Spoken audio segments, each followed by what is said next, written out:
Thanks, still National Football Show. Appreciate y'all coming aboard here with us. Thank you for stepping in with us. Brian Baldinger will join us at the bottom of the hour. Please hit the like button. Don't forget also, Thursday at 5:30, our friend Ice Cube is going to jump aboard. We're going to talk a little NBA. We're going to talk a little Big Three. We're going to talk some sports with him. We will get his thoughts. Can't wait to talk to him. By the way, before we go on, and my predictions for the 2023 NFL season, where are we on Justin Fields? Will he make it? You think Justin Fields becomes an elite quarterback in this league? You think he becomes an elite player? By the way, I do want to hit this up here before we also continue there, because I said something about A.J. Brown. A.J. Brown career stats. I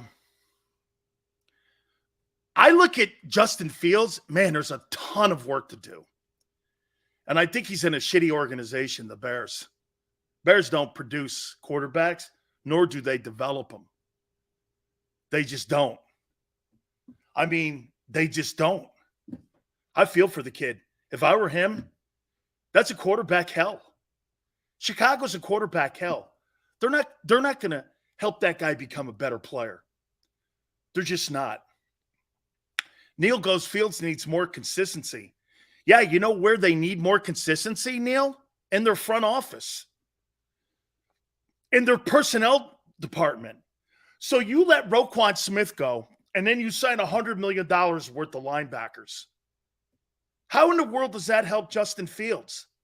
Why didn't you take some of that $100 million and go get DeAndre Hopkins for him? I get the offensive line guy that they drafted in the first round. I get that. But why didn't you go get DeAndre Hopkins for him? Fields was on a rookie contract. Didn't you see what A.J. Brown brought to Jalen Hurts last year? Did you not see what Amari Cooper brought to Dak Prescott? A couple years removed from that trade with the Raiders? Are you not seeing that? Instead, you sign $100 million worth of linebackers. It's dumb. So when you're looking at Justin Fields' chances of becoming an elite quarterback in Chicago are slim to none, in my opinion. He's in the wrong place. Look at Jalen Hurts, man. We talked about in the whole first hour of the show how elite the organization is. The Eagles are an elite organization from top to bottom. The whole organization, training staff, coaching staff, front office, all of it. By the way, real quick here, I'm going to get on to my predictions here for 2023. And also, Brian Baldinger is going to join us at the bottom of the hour here. So you tell me if you think this is elite numbers by A.J. Brown. How many people think A.J. Brown's elite? He's an elite receiver.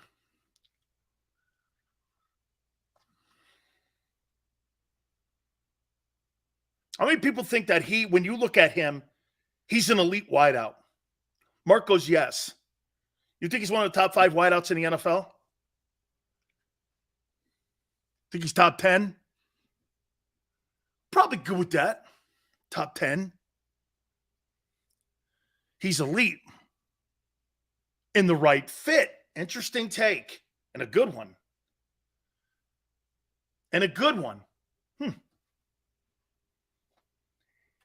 Here's A.J. Brown's numbers so far in the NFL. 52 catches, 1,000 yards. That's pretty damn good.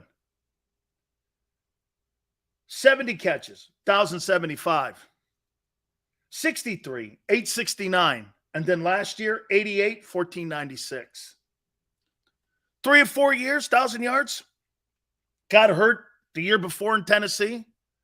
Those are pretty respectable. I'd say he's top 10. I'd say he's a top. 1,000 yards today is 58 yards a game. 58 yards a game? I don't know. Look, I think he's top 10. Chris goes, he's elite on the Eagles. That's a great take. That's a great take. You're right. Every guy has. How many times have you guys seen wide receivers go places? And when you bring them in, like look at Davante Adams. Davante Adams brought nothing to the Raiders. Had pretty decent number. He brought nothing to the Raiders. He was spectacular with Aaron Rodgers. He's spectacular. He goes out there with Derek Carr. He's a dude. And his numbers are hidden because the team is just not going anywhere. I think you can have really great wide receivers on your team and not go anywhere, like the Dolphins. I really do think it comes down to the quarterback. Look at Justin Jefferson. If Kirk Cousins has empty calorie stats, so does Justin Jefferson. Because it's not resulting in anything. You're not going anywhere. When's the last elite quarterback wide receiver duo to win a Super Bowl? Kupp and Stafford? Matthew Stafford's not an elite quarterback. Let's see. Brady and Evans? Is Evans elite? Who is the last quarterback, elite quarterback, and elite wide receiver to win the Super Bowl? Tyreek Hill, Mahomes? Kupp had an elite year. I don't think Matthew Stafford's elite. Now listen to me here. When is the last elite quarterback and elite wide receiver won the Super Bowl?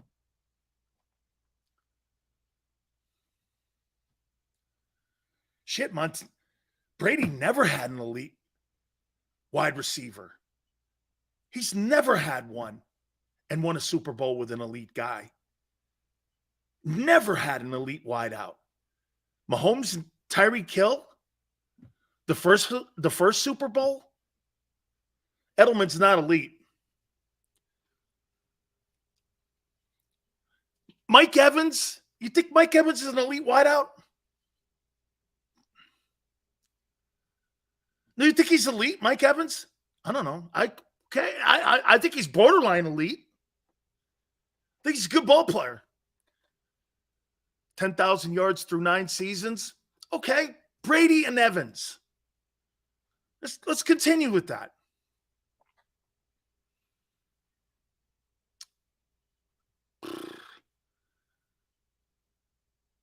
Who else? Tyreek Hill, Mahomes, Brady, Mike Evans, and who? Matthew Stafford's not an elite quarterback. He's not. He's not an elite quarterback, Matthew Stafford. Every year he's been in the league, he's eclipsed 1,000 yards receiving, the model of consistency. That's an elite wideout. And plus he had Brady, who's an elite quarterback. My point is, there's not a ton of these guys that you get that matchup with an elite wideout and an elite quarterback winning Super Bowls. It doesn't work like that. Welker not elite. Big Ben and AB. Okay, now we're going back a little bit. Was Troy Aikman elite? What do you think? When you talk about the elite quarterbacks in the history of the sport, you think Aikman was? Look at that. Vet has the ultimate. Foles and Jeffries. 2 guys not elite. Win you a Super Bowl. I dare you to say Aikman was elite. I don't think so. I think he was a perfect fit for what they were doing with running the ball. And they played within the structure of the offense. Yeah, I wouldn't consider that. Aikman won. I get it. Aikman, Hall of Fame game manager. Okay, wait a minute. I would say more of this instead of that team manager shit. I would say Aikman played within the confines of what they asked him to do offensively and didn't deviate from the game plan and didn't do what Aaron Rodgers and a lot of quarterbacks like Josh Allen and others do. They think they have to make the play of the game and play hero ball like your boy Wentz. Aikman was never going to play hero ball. And to the point, I would say this to you about Jalen Hurts. Jalen Hurts is never going to play hero ball. Jalen's got a little Troy in him. That resulted in 3 Super Bowls, though. So before you shit on Troy played within the confines of his talent around him. Doesn't Jalen do that? Isn't Jalen kind of doing exactly what Aikman did? Playing within the confines of the talent that he has in his huddle. Great O-line, elite receivers.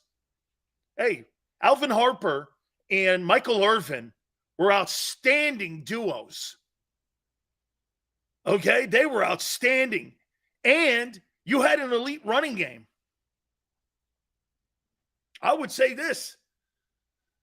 There's a difference in the talent level and the talents and the skill set, but they kind of play within the same structure of what's being asked of them. Do they not?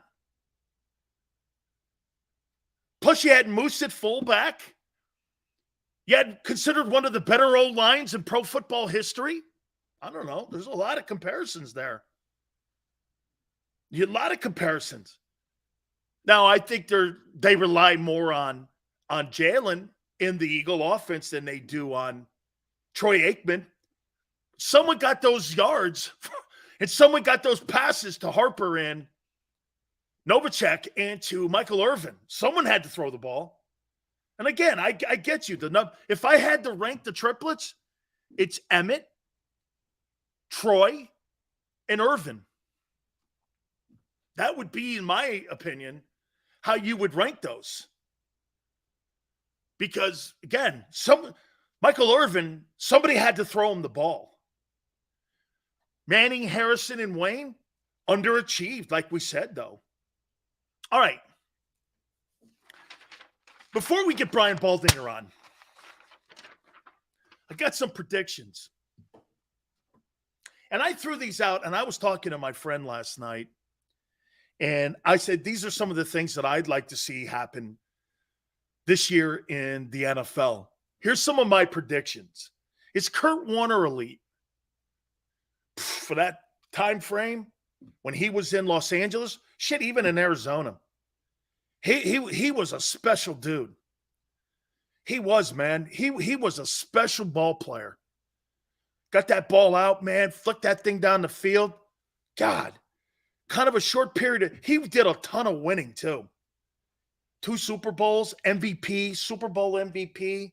I mean, man, he was really good. He was a great ball player. An argument can be made. This team could be Aikman Cowboys on offense, Gang Green on defense. What do you think, Sells?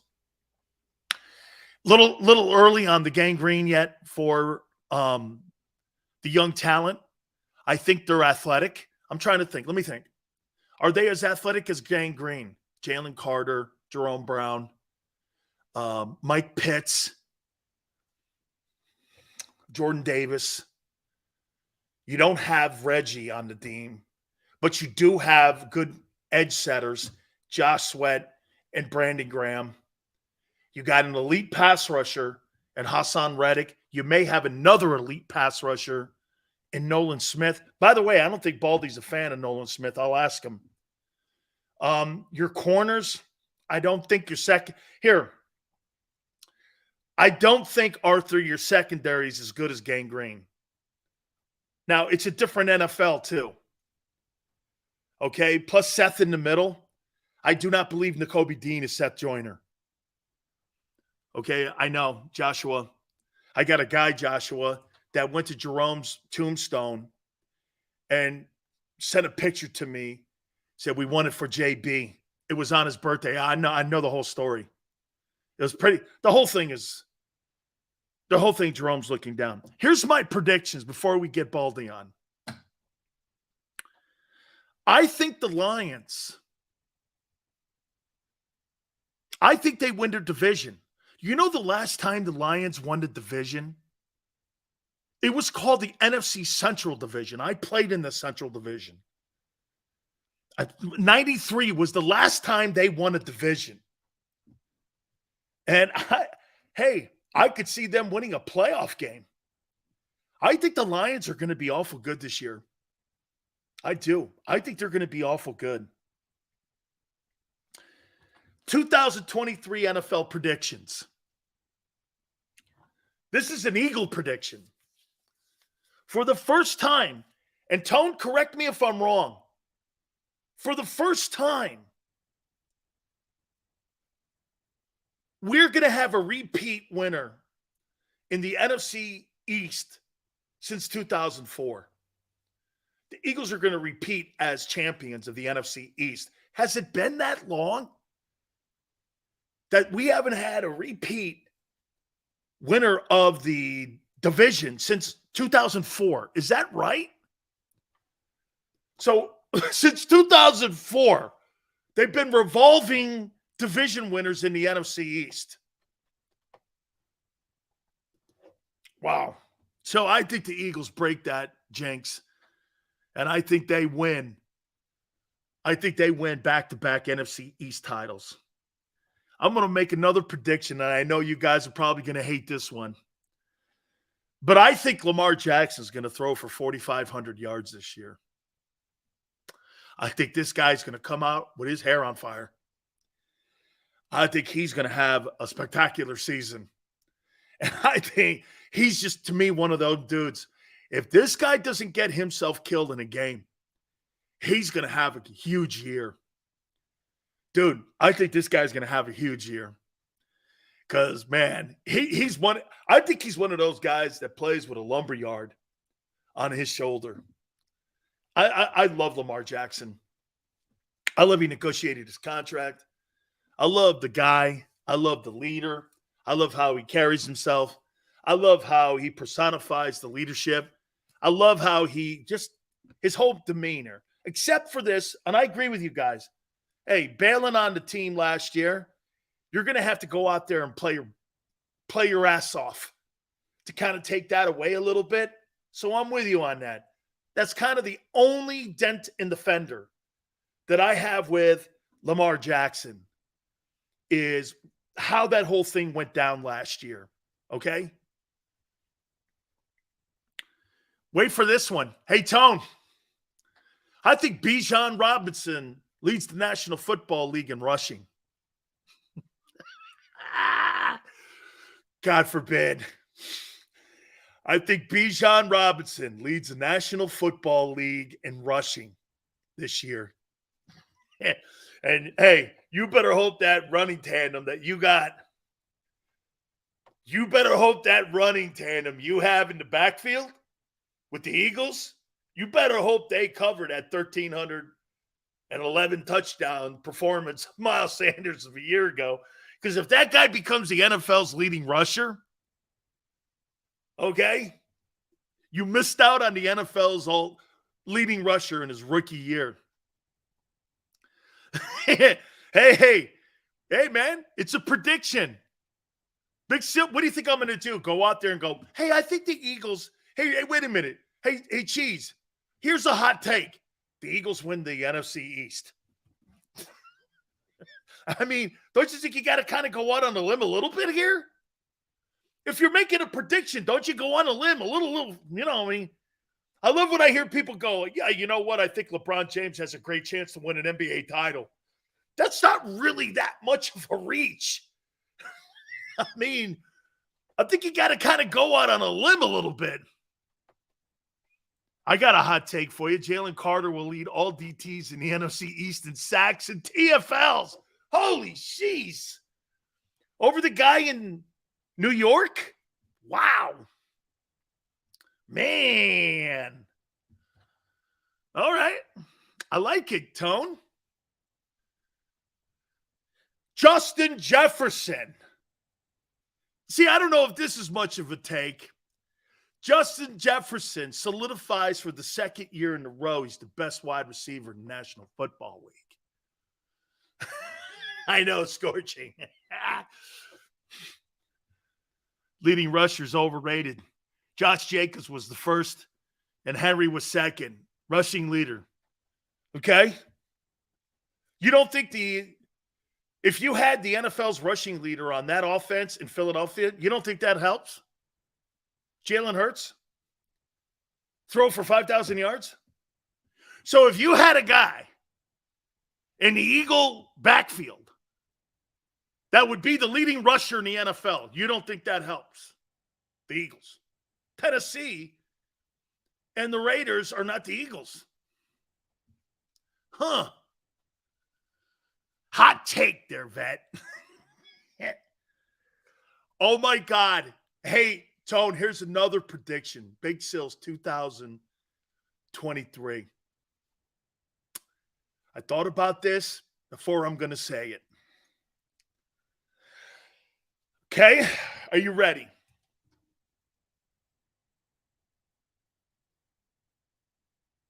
The NFC Championship Game will be held in Lincoln Financial versus the Dallas Cowboys.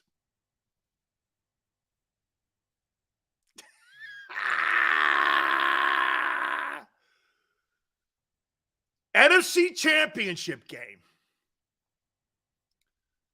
Cowboys, Eagles, Lincoln Financial.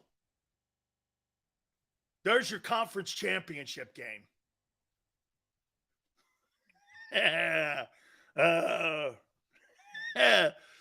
How would you like to have the NFC title game between the Cowboys and the Eagles like you did when Vermeil was there? And you play those guys to get to the Super Bowl. And then you beat Mahomes in the Super Bowl. So you go through Dallas in the conference title game. It'll be an even greater run than last year. So I'm predicting for the first time in 788 years, the Cowboys are getting back to a conference title game. And we'll play the Eagles in the NFC Championship Game in Philly.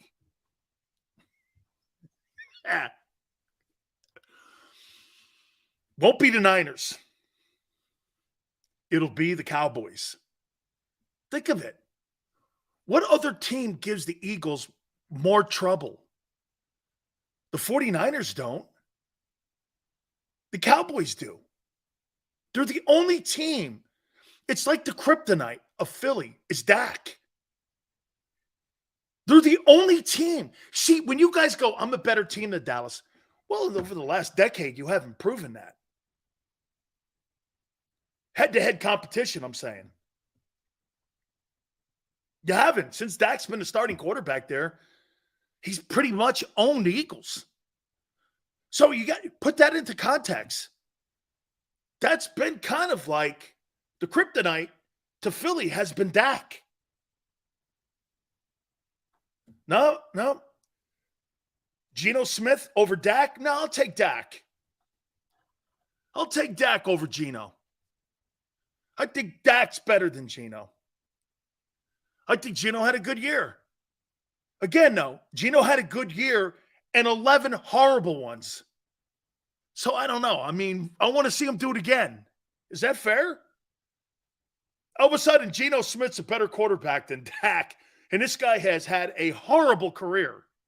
And now he's better than Dak. Not that Dak had a good year last year. How do you know that wasn't a one-of year for Dak with those 15 INTs too? So you're going to give Geno the love and dub him a better quarterback than Dak Prescott, even though Dak's had the better career. Okay? That's going to be my prediction. My prediction is Cowboys and Eagles in the NFC Championship Game.